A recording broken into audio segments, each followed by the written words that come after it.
Assalamualaikum warahmatullahi wabarakatuh. Salam sejahtera untuk para YouTuber dan para pemirsa YouTube dimanapun kalian berada.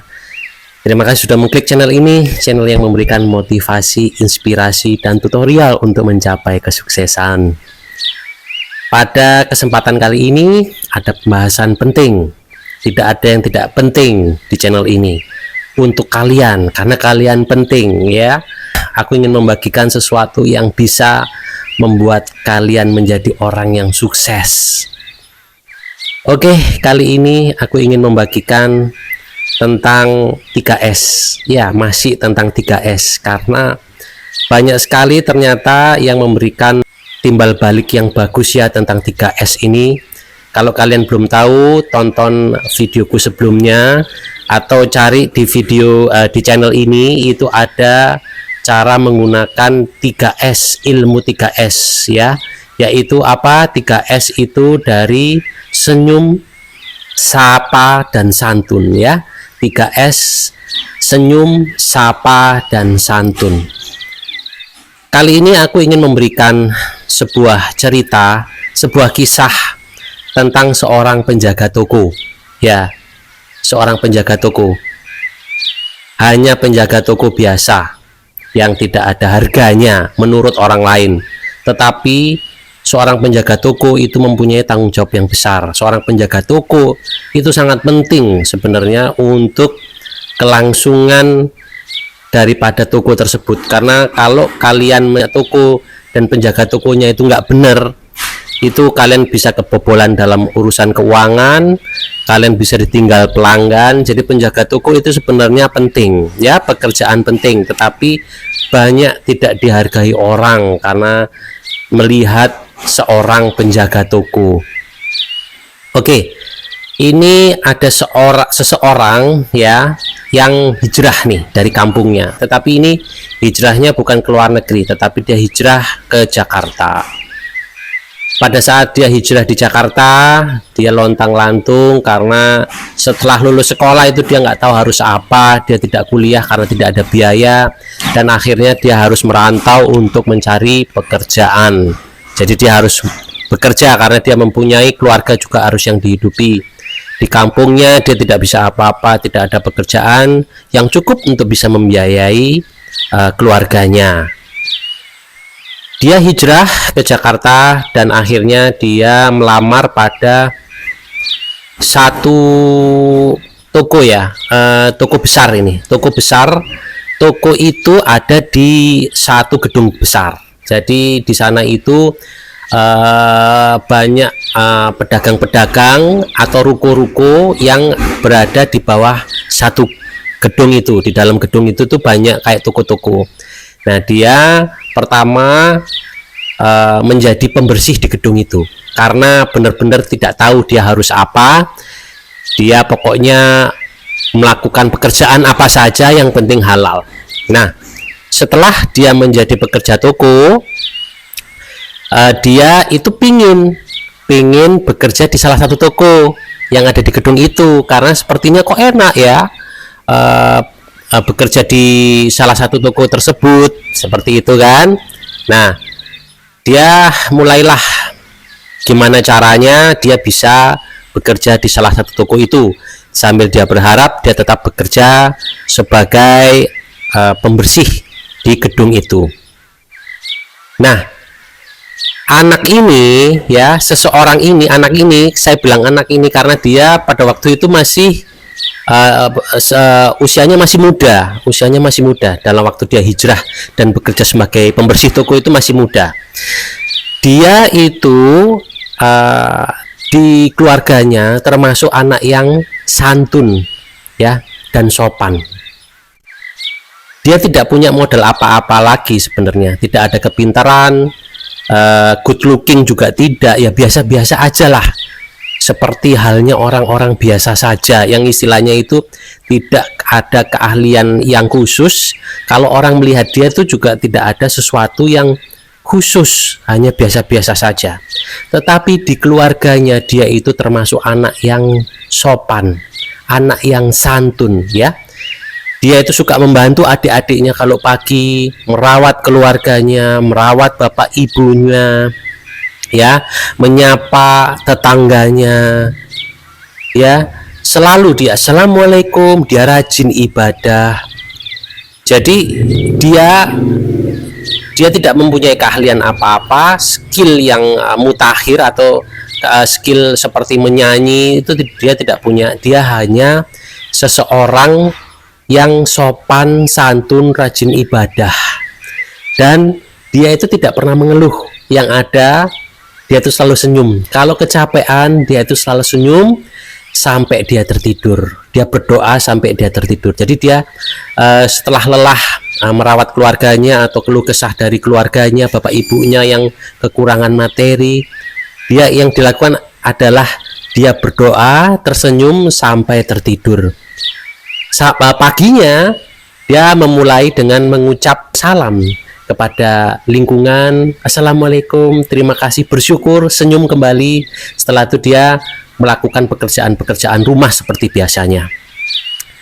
Tekadnya dia pindah hijrah ke Jakarta itu untuk mendapatkan materi yang lebih banyak, karena dia harus menyekolahkan juga adik-adiknya, ya. Nah, berbekal itu hanya senyum, sapa, dan santun itu, 3 ilmu itu aja, dia nekat, ya. Dia nekat, akhirnya dia mencoba melamar di suatu gedung yang diterima sebagai pembersih itu, dan dia mencoba lagi melamar di salah satu toko yang ada di gedung itu.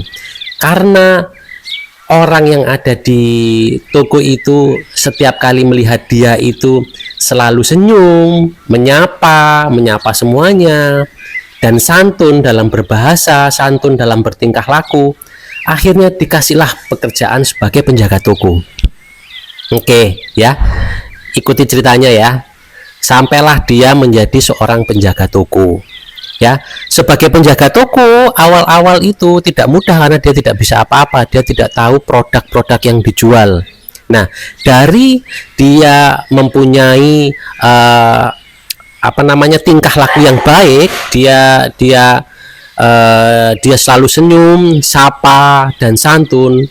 Pemilik toko itu akhirnya memberikan ilmu kepada dia, yaitu pengajaran untuk administrasi dan pengajaran untuk barang-barang, produk-produk yang dijual, ya, supaya dia bisa memberikan pelajaran dan memberikan tanggung jawab yang lebih nantinya kepada dia, karena dia itu seseorang yang cerdas, ya. Dia bukan pintar, dia tidak pintar, tapi dia cerdas. Dia bisa memberikan kontribusi kepada sang pemilik toko. Nah, sampai akhirnya karena dia cerdas, dia bisa menguasai kurang dari 1 bulan. Akhirnya pemilik toko itu memberikan tanggung jawab kepada dia untuk full toko itu, memberikan tanggung jawab kepada dia untuk menjaga toko, menulis administrasi, keluar masuk uang, dan keluar masuk barang, ya. Karena pertama dia bisa dipercaya, dan kedua dia tanggung jawab, yaitu dari mana? Dari senyum, sapa, dan santun itu. Selang beberapa lama toko itu makin meningkat, ya, penjualannya makin meningkat, tamu-tamu makin banyak, karena banyak orang seneng sama dia, sama penjaga toko itu, bukan senang melihat kemolekan tubuhnya atau apa, ya. Dia senang karena dia ramah, sopan, dan suka senyum, dan dia hafal nama-nama pelanggannya. Pelanggannya itu sudah seperti keluarga buat dia. Sampai akhirnya suatu waktu ada satu pelanggan yang ingin membuka toko di sana. Jadi ini pelanggan toko itu, toko yang dia sekarang kerja, mau membuat toko di gedung itu dengan barang dagangan yang sama yang seperti pemilik toko itu jual. Si pelanggan itu ingin menawarkan toko itu kepada si penjaga toko itu yang murah senyum itu, yang suka senyum, sapa, dan santun, ya. Tetapi dia bukan menolaknya. Dia bilang gini, dia ingin membicarakan dulu kepada pemilik tokonya, boleh nggak? Karena ini merupakan lompatan yang besar dan dia diberi tanggung jawab untuk mempunyai toko sendiri. Jadi si pelanggan ini ingin memberikan modal kepada dia untuk membuatkan toko di gedung itu. Ya, karena dia saking senengnya sama sopannya anak ini. Ya, sampai akhirnya si pemilik toko yang sekarang itu membolehkan, aduh silakan. Pemilik tokonya baik banget kepada si anak penjaga toko ini, ke pegawainya ini. Dikasihlah dia kesempatan untuk menerima tawaran pelanggan itu yang mau membuat toko di gedung itu juga. Ya, singkat cerita, dia akhirnya punya toko sendiri. Ya, setelah punya toko sendiri, dia sudah perkara materi untuk keluarganya itu sudah tidak ada masalah. Dia akhirnya bisa beli mobil sendiri, dia bisa punya rumah sendiri, dan dia beli mobil dan rumahnya itu di kota Jakarta. Maksudnya itu kan rate-nya itu cukup lumayan tinggi ya.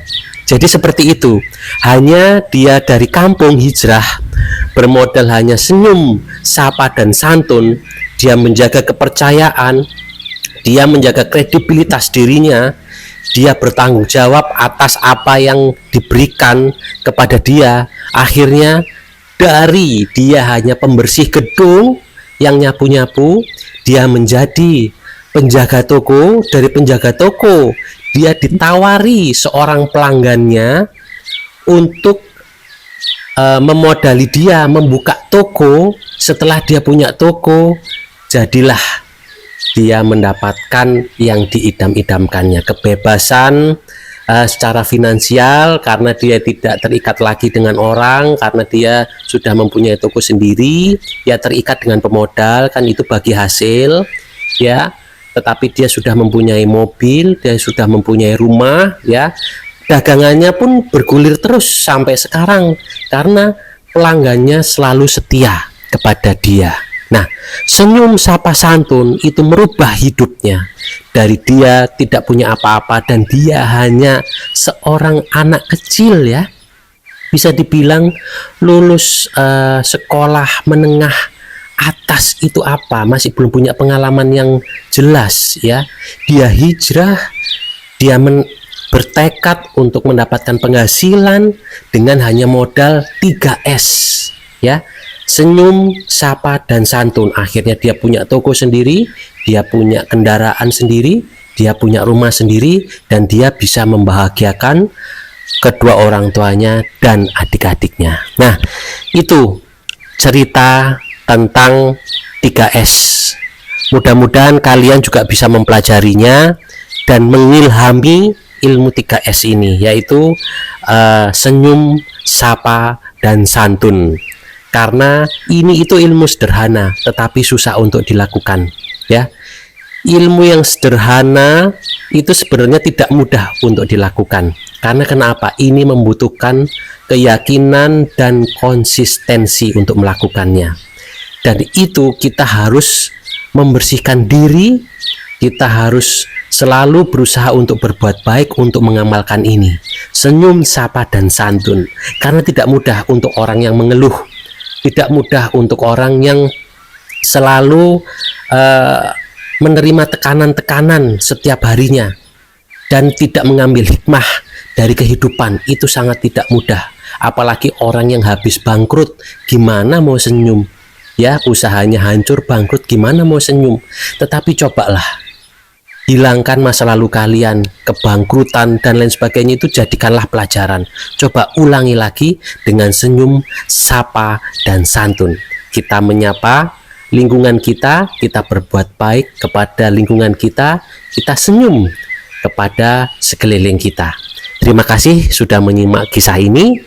Mudah-mudahan kisahnya memberikan pencerahan, motivasi kepada kalian. Semoga keberkahan dan keberlimpahan selalu menyertai kalian. Akhir kata, wassalamualaikum warahmatullahi wabarakatuh.